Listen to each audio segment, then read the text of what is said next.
brought you by Silver Pumps and Motors. Top quality और consistent performance के लिए सिर्फ सिल्वर पंप्स नाम याद रखना. విశ్వక్ సేన్ హీరోగా రామ్ నారాయణ్ డైరెక్షన్ లో తెరకెక్కిన మూవీ లైలా.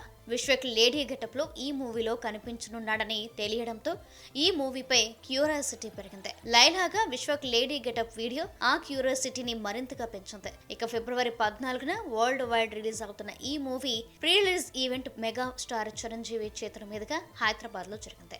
ఈ క్రమంలోనే మెగాస్టార్ చిరంజీవి ఈ మూవీ గురించి, హీరో విశ్వక్ గురించి చేసిన ఇంట్రెస్టింగ్ కామెంట్స్ ఇప్పుడు నెట్టింట తెగ వైరల్ అవుతున్నాయి. తాను విశ్వక్ సేన్ ఫంక్షన్ కు వెళ్తున్నాను అంటే ఆ హీరో ఫంక్షన్ కు ఎందుకు వెళ్తున్నావని కొందరు అన్నారు అంటూ షాకింగ్ కామెంట్స్ చేశారు చిరు. విశ్వక్ ఎప్పుడు అవతలి వాళ్ళు అంటే బాలకృష్ణ, తారక్ అంటాడు కదా, అలాంటి హీరో ఫంక్షన్ కు వెళ్తావా అని తనను అడిగారన్నారు.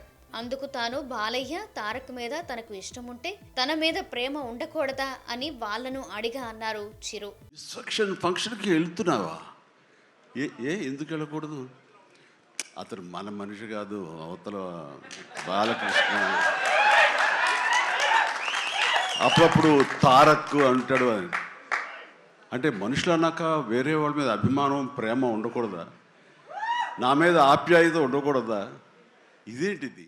ఇక తన ఇంట్లో తన అబ్బాయికి సూర్య అంటే ఇష్టమని, అలాగని తాము కలిసి భోజనం చేయట్లేదా, ఇది అంతే అంటూ చెప్పారు చిరంజీవి. ఇండస్ట్రీలో హీరోల మధ్య సఖ్యత ఉండదేమో అనుకునే వాళ్లకు అలా కాదంటూ చెప్పారు చిరు. మా ఇంట్లోనే మా అబ్బాయి సూర్య అంటే చాలా ఇష్టం. అంత మాత్రం చేత వాడి ఫంక్షన్ వెళ్ళకూడదా? వాడితో కలిసి భోజనం చేయకూడదా? వాడితో ఉండకూడదా? మీరు బాలకృష్ణ కాంపౌండ్ కదా విశ్వక్ సేన్, ఇప్పుడు మెగా కాంపౌండ్ నుంచి ఆయన ఎలా వచ్చారు అని చాలా చక్కగా సమాధానం చెప్పాడు. మా ఇంటికి కాంపౌండ్ ఉంది కానీ ఫిలిం ఇండస్ట్రీ కాంపౌండ్ లేదని. I appreciate. నిజమే.